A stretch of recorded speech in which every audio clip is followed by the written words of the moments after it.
Hello, everyone. Welcome back to the next episode of the Tech Show, where my co-host Levi Lais and I talk about all things edge tech.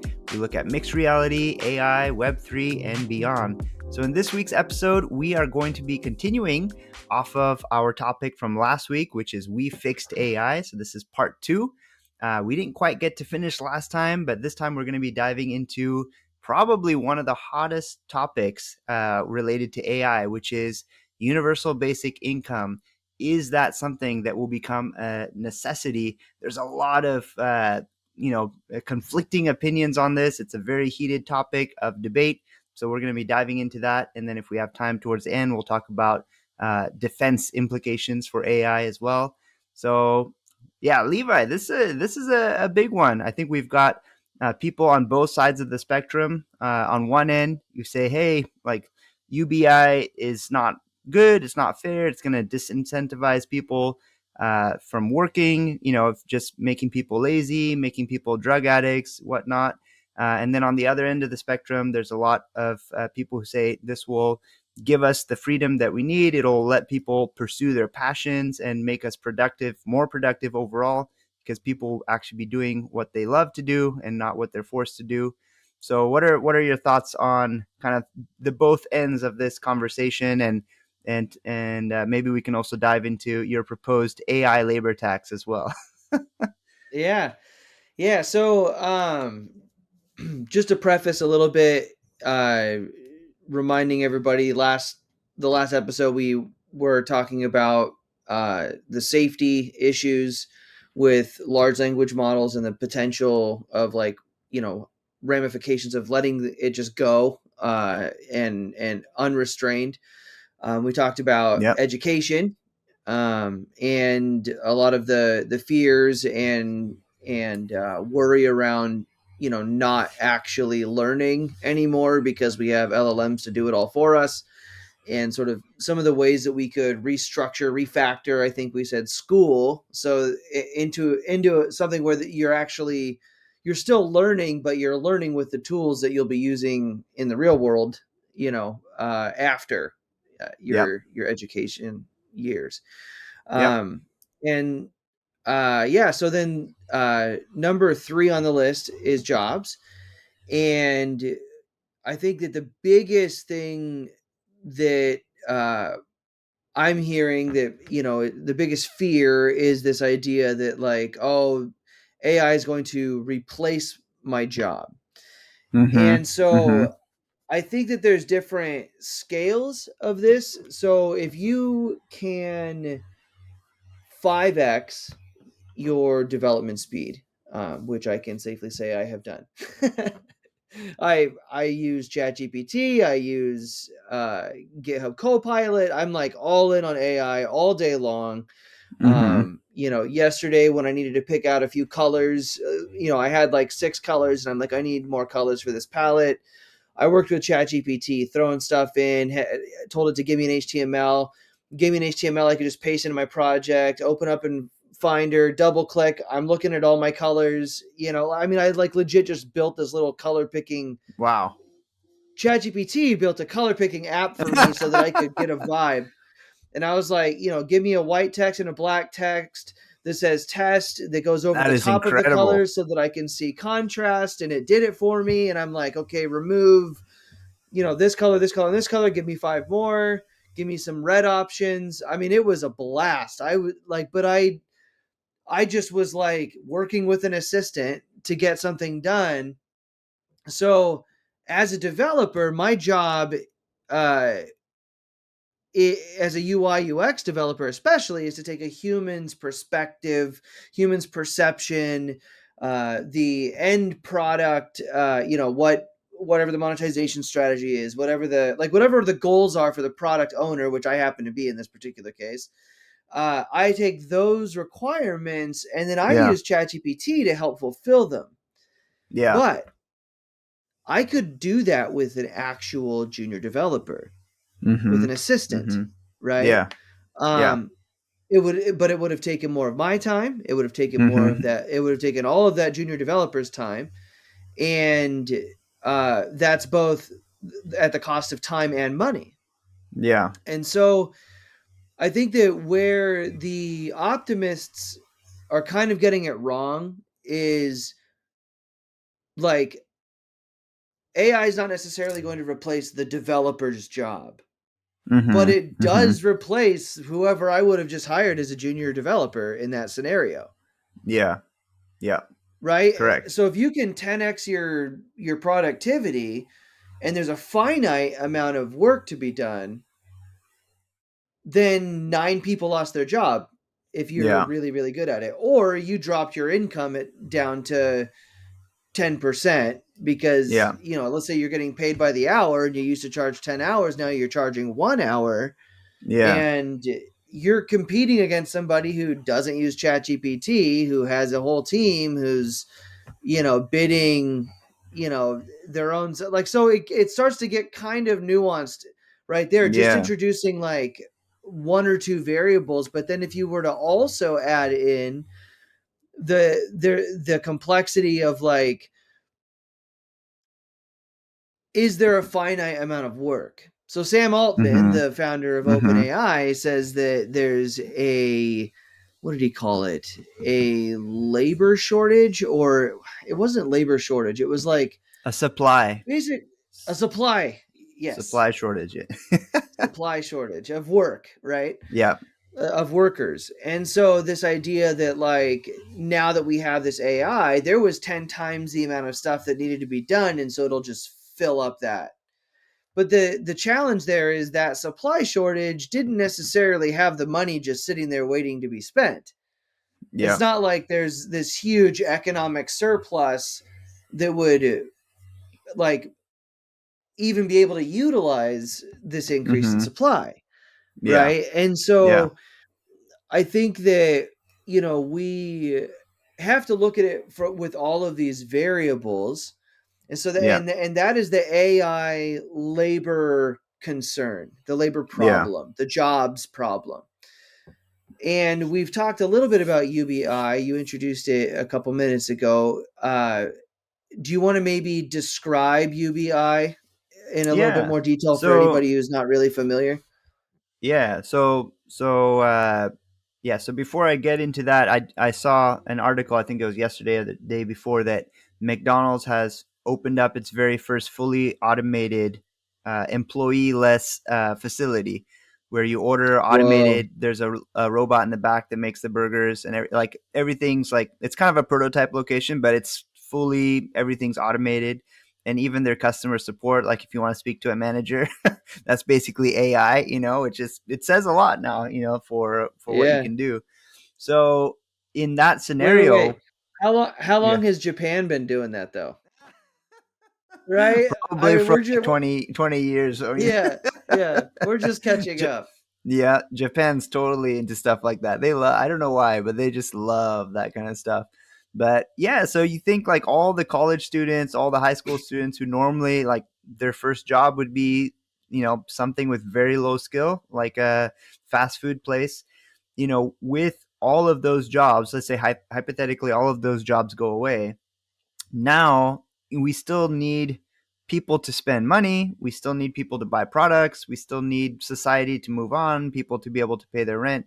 So UBI is the solution, is the proposed solution, universal basic income. It's basically the idea that, hey, everyone, not just once you're retired, you make social security money, but now everyone makes this essentially like social security money. You get a monthly amount. Let's say it's $2,000 or $5,000, or with inflation $1 million. But Right. basically, like some nothing crazy, but enough to at least like let you have a very simple, like small, tiny dwelling or shared space with somebody, with some food and clothing, like enough to get you by.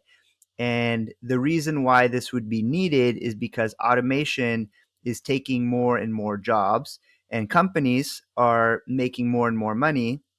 And so it's taking all of those profits that companies, or not all of the profits, but taking a percentage of profits that companies would be making from all this automation and putting it back into society and distributing it evenly among people. So that's the idea behind UBI and why some people think it might be necessary. But of course, the controversial part is this goes against how humanity has operated since its very existence, right? And Right. I mean, you'll hear. I think I don't know. I felt like I learned this in school. I don't know if everyone learned this, but like in the history of the United States, when the Pilgrims first came, there was this like emphasis on, hey, everyone's got to work, otherwise you go hungry. I don't know. Is that just a weird thing that I learned in school? But I don't know. I felt like that was somehow that was emphasized, and I don't know why. But yeah, just this idea that society has always kind of operated this way, like, hey, you work in order to live, and there's no free lunch. But now all of a sudden, this is becoming a very real conversation due to automation, right? Because Right. companies like McDonald's, I mean, if you can automate your entire business, you would, right? Because it's a lot cheaper than hiring employees. So, I mean, what do you think, Levi? Like, what do you think are some of the bigger companies that will start having a lot of their work become automated? I see you listed here: Facebook, Twitter, Amazon, Netflix, Google, Tesla. Yeah. Some of the big ones. Yeah. So basically, anybody using data plus algorithms in my proposal would qualify. Um, Sounds like a good word, but it sucks for them, I Mhm. guess. But would you qualify for a tax? Sorry. Yeah, they would qualify for this corporate tax on AI derived services, and so um, the idea would be potentially, companies maybe over a certain size could be a factor, but the absolute determining factor, in my opinion, should be the use of data plus algorithms. So Yeah. companies like Amazon, for example, or Facebook that, you know, really, really thrive financially off of people and their attention, their data, who they are, what they like, right? And they're Yeah. monetizing this. It's capitalist. We're a capitalist country. I think it's perfectly awesome. Mhm. I am not Mhm. anti-tax. I think taxes serve a purpose. My dad was a firefighter. He was a lieutenant in the fire Mhm. department here in Clackamas County in Portland, Oregon, and he was, he's a Republican and was part of a union, and like, there was always this like, how do I Mhm. vote, because like my paycheck's over here, my Yeah. my philosophy or what have you's over here. And so, I grew up from a very young age sort of like learning how to think about both sides, Mhm. because Mhm. in my house it was a complicated, thing that had to be worked through. Yeah. So I think that there's a an element of like, it can't be just like every single person everywhere pays in, and then like Social Security is already struggling, right? So just Mhm. like Mhm. adding a tax and saying, well, this is the tax, with it being tied to nothing, um puts undue burden on a lot of people or companies that, in my opinion, don't deserve this undue burden, right? Yeah. So Yeah. I think it has to be tied to, let's call it digital leverage. Okay. It has That to be sounds really tied to hard to digital measure. leverage. Right. Right, very Mhm. hard to measure. So is it throughput? Is it storage? Is it like, is there a data storage tax? Is there a data usage tax? Is there a algorithmic tax? Is it, these are your revenue sources, and those sources are taxed a specific way. So like in certain states, I think Washington, it's like produce, I think doesn't have a sales tax, but then like consumer goods do. So I think you take an element of that where you've got your uh, source of revenue Mhm. Mhm. being this data plus algorithm uh, production or source, and then you've Mhm. got sort of this self-employment tax concept, but not self-employment tax, because that's already, I mean, that's on the Mm-hmm. employees, right? Yeah.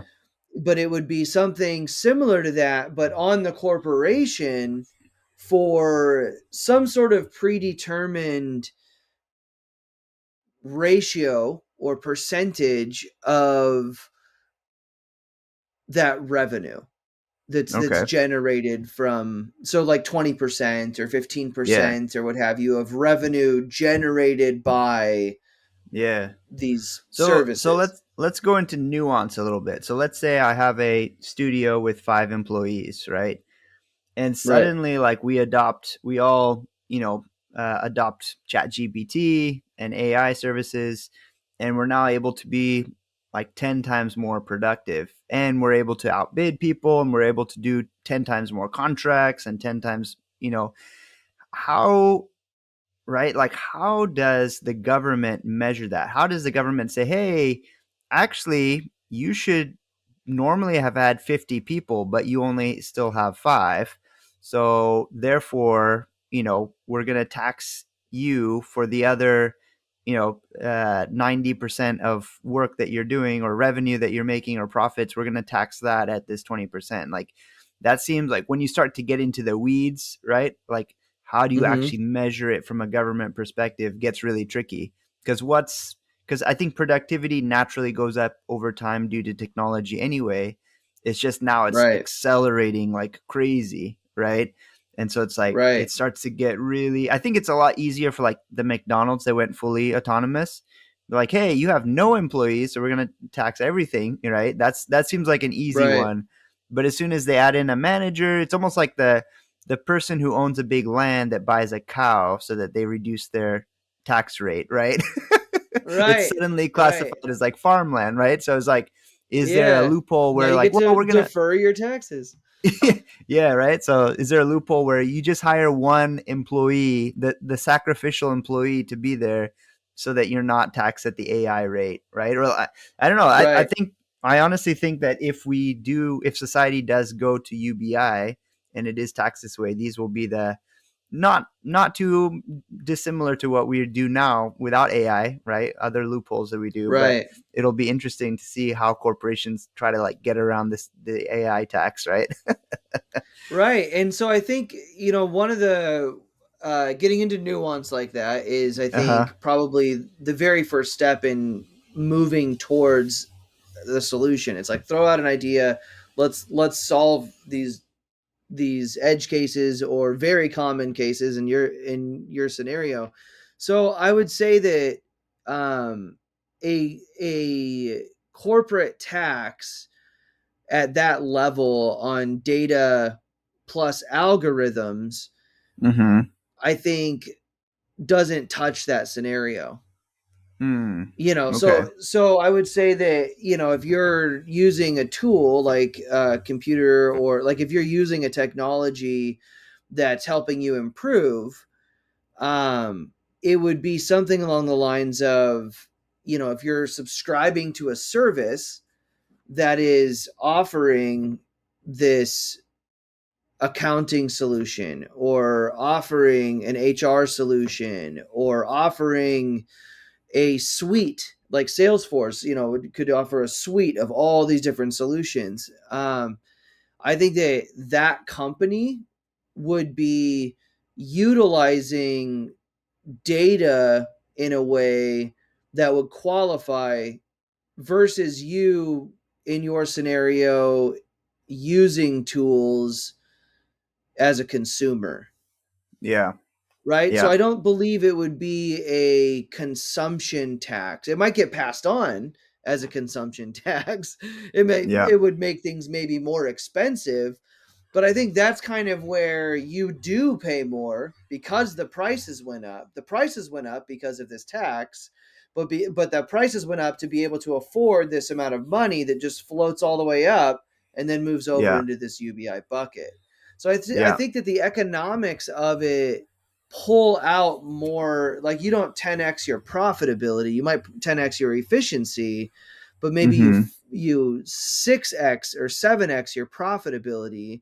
That other 30%, if you will, would be a higher amount of money you're paying for that service, Yeah. because at that top level they have to charge more to be able to afford it. So they're not essentially, then it's not a race to the absolute bottom, removing humans out of the equation.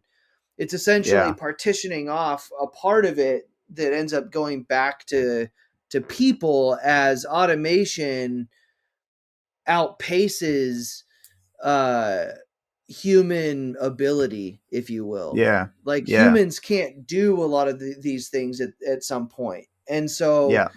the more the more listless and what would the word be, incapable we Mm-hmm. render uh humans in the job force, like, sure, they could go do drugs with that money, but if they don't have a job, they also need to eat. There's a lot of people that would use that money to, like if it went to housing and food. Like, so again, incorporating things that with precedent, we have Yeah. a self-employment tax precedent. Let's do that for the corporation. We have a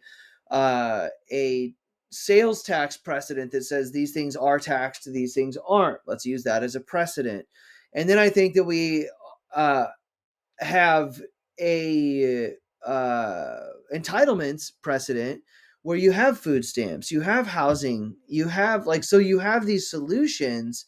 But what Mm-hmm. UBI does is it doesn't discriminate against income levels. It doesn't discriminate against abilities. It's for everyone. So as society grows and gets better, there's this very foundational, basic amount of resources that would get applied towards healthcare, housing, and food. Yeah. Let's say, Yeah. right? So yeah. So if we zoom into like a certain persona, right, which I feel like is what the people who are against UPI they kind of point to is like let's say this 20 something year old who maybe they live in their mom's house and gets let's say $3,000 a month and plays video games all day, right? But this is Hmm. now in the. I feel like the argument 10 years ago was like, well, AI can automation can do a lot of stuff, but they'll never be able to do art or create music, right? That's a very human thing. And what we're finding is actually those are the things it does best first, They're like, oh, AI, Right. won't be able to like it'll take all the low end jobs first, but it'll never be able to be like a doctor or a lawyer. And now we're seeing like AI is way better at being a doctor and a lawyer than some of the other stuff. So it's like everything we ever thought AI would be is completely opposite, which just to me blows my mind that we could not foresee that, right? And here we are. Right. AI, I would say, hands down, is a much better artist than I am. I could never draw, Right. with pencils or a paintbrush as good as AI could. Uh, and so, yeah, that notion that people would just be creative, right, and create music for others or whatever, like that's even going down the toilet, so to speak. So that's the argument against UBI is we are taking somebody who would have otherwise been a productive member of society and basically we've removed them from the workforce, right? And I don't think that's fair 100%. Number one, because I think there are some people who have ambition, right? Like they're not going to want to just sit still. And like you said, there's a supply problem, right? So our Right. appetite for what can be done is way more than all the AI and all the technology combined. But I think at the same time, like just being realistic, only because we do see that even today without UBI, is I think there will be some people who are like, hey, like, I don't want to work. I don't want to do anything. I just want to sit here, watch movies all day, play video games all day, eat pizza, and collect my UBI. Uh, do you think, from a moral perspective, is that as society, is that morally right that we are allowing people to have that option, right? It could go either Yeah. way. So, first question would be, what is the reason they, like, is UBI a consolation, or the or the grand prize? What is Mm-hmm. what Mm-hmm. why are they at home? Is it because AI replaced them or because they had UBI coming in financially? Mm-hmm. Right? Like, so if AI is already replacing them and we Yeah. do nothing, um UBI is a severance package. UBI is a consolation prize. UBI is Mm-hmm. basic income. It's settling Yeah. for the absolute least that you could have, right? So if you want to buy more things, if you want to own more stuff, if you want to retire and go to beaches and sunsets, if you want to own a boat, if you want to put your kids through private school, like there's plenty of reasons why you would need more than just the four walls, as Dave Ramsey puts it, right? There, you Mm-hmm. would need more than just the roof over your head, clothes, food, and a phone or whatever. Like you would want potentially more. So then the question is, what if there's one job available for 10 people and 9 of them want to stay home because they're satisfied with the UBI level money? Mm-hmm. Is that doing a disservice to the one person who wants to go to work and gets to? Mm. Rather than them having to compete against the other nine. Yeah. Yeah, like if you Yeah. want to work, if you want to get ahead, if you have ambition, I think there would still be a competitive labor force. I think that the amount of Mm-hmm. jobs available goes down drastically, Mm-hmm. and so do the amount of people who want to do the work. Mm. So I see what you're saying. I'm Yeah. not I'm not necessarily of the mind that like UBI enables people the way that I've heard it argued, because I don't necessarily think that I believe that the number of, like, McDonald's now is going to have, instead of how many thousands of employees, they'll have zero. you know, uh, Twitter's laying off 80% of its workforce. Facebook's laying off 20 plus thousand people. Like, there's thousands and tens of thousands of people that Mm-hmm. are going to be looking for work, and Yeah. the job force, the available work. And I know we're in an economic downturn, so that's part of it. It's not. I'm not saying that this is directly related. This is not because of AI. But what my point is Mm-hmm. that as AI pulls us through, the Yeah. productivity kind of stays there, but the amount of Yeah. jobs don't. And so I have never been a proponent of UBI. I've been very anti UBI. I know it doesn't sound like that right now, but I feel like if we tie UBI to the source of the problem, right, or the Mm. cause, Mm-hmm. let's not call it a problem. Let's tie UBI to the cause of the Yeah. need for UBI, Yeah. right? I think that's where it happens. That's where it Yeah. becomes a realistic solution. It's not to enable anybody to do what it is universal, and it would have that impact. But like, Mm-hmm. if you have a career, if you want to be in medicine, if you want to be a researcher, if you want to be a developer, if you want to be a construction worker, like there's plenty of jobs Yeah. that you could do that will have money. But the ones where we automate out people, Yeah. like those are the ones that I think should be funding people, And Yeah. so it's like, who gets it? Who doesn't? Okay, everybody gets it. Why not? Yeah. Like, Yeah. it's less I money for everybody, sure, but like it feeds back into the economy and trickles. And so Yeah. I don't know. I like what you said about how it's a consolation prize, or maybe not even a consolation prize, but it's just the grand prize, really, right? Because when I look back at the old videos from like the 50s and 60s, there was always this idea of like, look how fast technology is progressing. Look at the washing machine, look at the dishwasher, look at the vacuum cleaner. And with all of this technology, all of us as a society will finally have more leisure time. We'll be doing a lot less laborious work, right? Look at the computers. Computers are coming soon and they'll free up our time. And there was always this promise of leisure time, right, for society, and that promise never came to pass. It always was like our because of the supply problem, work always outpaced the technology. We're 1,000 times more productive than we were back then with computers, but yet there's 1,000 times more work.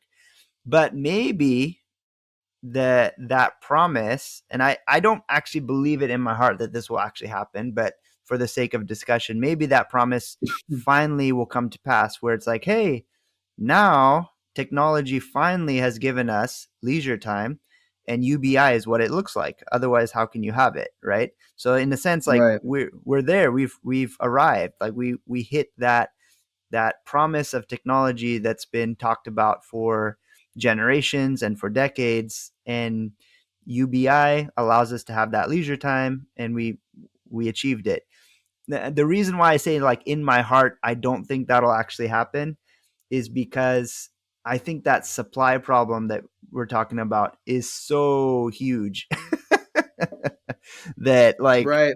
I don't know, like in my mind, like, and that's just completely subjective. It's not objective at all. But I think it's so infinitely large that we could a million x our productivity, and there would still be like a million x, work to do. Stuff to do. Um, Yeah. right. So that's why, like, in if I had to bet, like, that's what I would bet. Not that I want that. Like, to be honest, I love the idea of having more leisure time. And Yeah. that's great. I'm not opposed to that in any way, but I think in my gut that would be what I would bet on, is that probably even with all this tech, there's still going to be somehow humanity will find a way to make us all work harder. Right. Yeah, I think one other thought, and then I know we'll wrap it up. We're trying to keep these shorter for people, so it's a Yep. little bit more digestible. So, but one more thought. I think that so when crypto was just booming, I was a naysayer. I was like, this isn't real. There's nothing underpinning this. There's no Yep. actual value underpinning this. Like No we're intrinsic speculating on value. no intrinsic value. There's no property. In my opinion, anything that's valuable traces back to land, like Mm-hmm. earth, Mm-hmm. owning land. Like I think that all resources go back. Everything else is fake, can vanish, bankruptcy or crash or market Mm-hmm. this and other. But if you have land, you can grow food and you can have shelter and you can Uh-huh. like you can weave clothes, like everything of actual value for survival. It goes back to caveman days. It's land. It's a cave with a I love it. I rock love in it. front of it, right? So so then everything there is a derivative, right, from land. Mm-hmm. And so really interesting. I could go off on a tangent about currency too, but like at the end of the day, Bitcoin and everything like it, cryptocurrencies, in my opinion, are digital vaporware. Like it's Mm-hmm. vapor, it's not real. Mm-hmm. And I think that people saw that when it dropped 70%. And most of the world was just like, what happened? Oh, crypto? Okay, whatever. But then, like, a Mm-hmm. whole industry is just like, like on Yeah. fire because Yeah. it completely, the bubble popped last year. And a lot of people lost all that vapor that they owned. Yeah. And I think that so that's a very contested opinion of Mm-hmm. crypto, I would say, but I believe it at this point. I'm Mm-hmm. totally open to being wrong, by the way, but We like need to do a crypto that's how. episode. One Yes, of the yeah, upcoming with episodes. some with somebody who knows a little bit more about like the deep crypto stuff. Yeah. I believe in it as a technology, but the as a Mm-hmm. investment or a security exchanged security, like I'm not, because it doesn't trace back to something of value. I don't necessarily buy into that. And so Mm-hmm. here's my final thought. I wonder if so AI has proven that the biggest place that it creates all of this extra productivity is in the digital space. Mm-hmm. Yep. Is there a chance that what we have is closer to the equivalent of a video game that just kind of keeps getting bigger and grander and you can do different things? You have a scarce amount of time, you have a scarce amount of attention, and you're applying it to video games Mm-hmm. now, and you're conquering levels, and then you zoom back out because you're hungry and you got to go actually put food in your body, and you look back Uh-huh. and you're like, I just accomplished absolutely nothing all day. I just Mm-hmm. played Nintendo, right? Have you ever Mm-hmm. had that Mm-hmm. feeling when you play video games Mm-hmm. all day and at the end you're like, I kind of feel empty inside. Like, I know I did, Mm-hmm. I killed it, but I'm a little empty. I didn't really do anything today, and your back hurts and you just feel like junk because everything you did was just like was Mm-hmm. phantom. It was vapor. It was nothingness. I think that Mm-hmm. there's a small chance, like, sure, we'll get some big solutions like, autopilot and cars and all these things, but like as far as like economic productivity is Yeah. concerned, is Yeah. there a chance that we're being fake productive? Mm-hmm. I think I'm so. leaving you with a question. I don't Yeah. actually know, but it's Yeah. a theory. Yeah. No, I think there's something there. I mean, you've been sending me pictures of this house that you're reconstructing after it burned down, right? And in my mind, Yeah. I'm like, that's cool because that's a mark you're leaving on Earth, right? Like there's something Yeah. new that you're building that will be there for generations to come, and versus like, if I make an app, like where's it gonna be in 10 years, right? So Right. I think that it is something that I think about a lot, and I think if we take a step back and be like, what are we actually doing? What's real? What's not? What's gonna last, and what's gonna be a vapor that'll be here for just a little bit and then disappear. I think I think that's really profound, and we should definitely have another episode to dive into that, especially in the context of crypto. That would be fun with Yes. another expert or Yeah. two joining us. Yeah. Yeah. Let's get a guest on. I think that would be Yeah. fun. I think it's time to bring on a guest. Yeah, I agree. I agree. Well, thank you so Cool. much, Levi. That was our episode once again. Don't forget to like, subscribe, comment below if you have any thoughts on what you'd like us to talk about, any suggestions for topics, or just conversation on what you thought about today's episode. Do you have an opinion on UBI? What do you think? We'd love to hear from you guys. And until next week, we'll see you guys. Have a good one.